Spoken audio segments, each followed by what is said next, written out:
السلام علیکم پیارے دوستوں، کیسے ہیں آپ سب؟ میں امید کرتی ہوں کہ آپ سب ٹھیک ہوں گے۔ تو آج ہم ایک ایسی عظیم ہستی کے بارے میں بات کرنے جا رہے ہیں جس نے ایک عظیم الشان سلطنت کی بنیاد رکھی جو 6 صدیوں سے بھی زیادہ عرصہ تک قائم رہی۔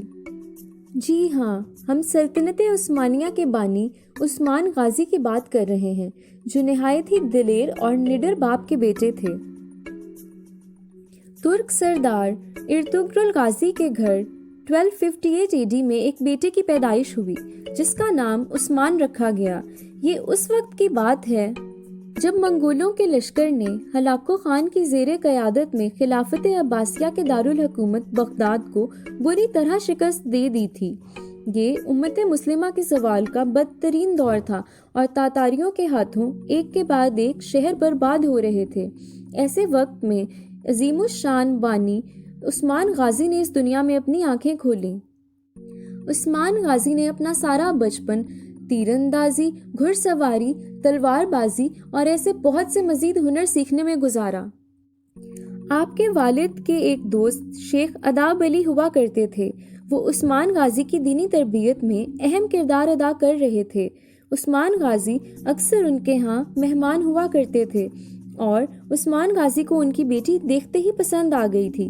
انہوں نے شادی کے لیے شیخ سے ان کی بیٹی کا ہاتھ مانگا لیکن شیخ نے انکار کر دیا۔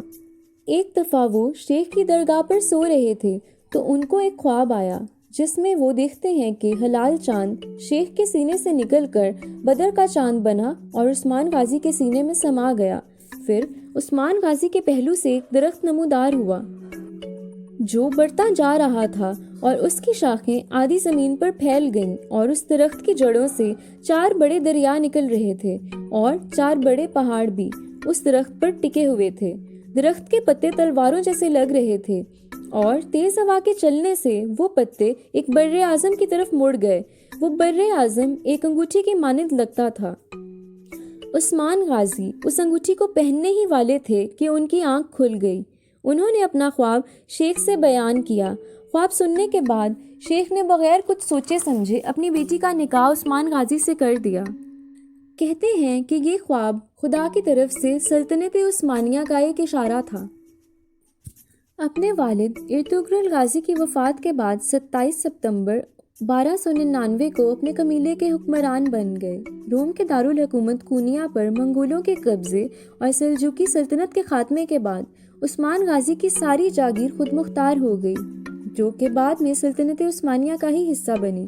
عثمان غازی کی سلطنت بازنطینیہ کی سلطنت سے ملی ہوئی تھی جو عربوں کے زمانے میں رومی سلطنت کے نام سے مشہور تھی۔ اب یہ بازنطینی سلطنت بہت کمزور اور چھوٹی ہو چکی تھی لیکن عثمان غازی کی جاگیر کے مقابلے میں بہت طاقتور اور بڑی تھی۔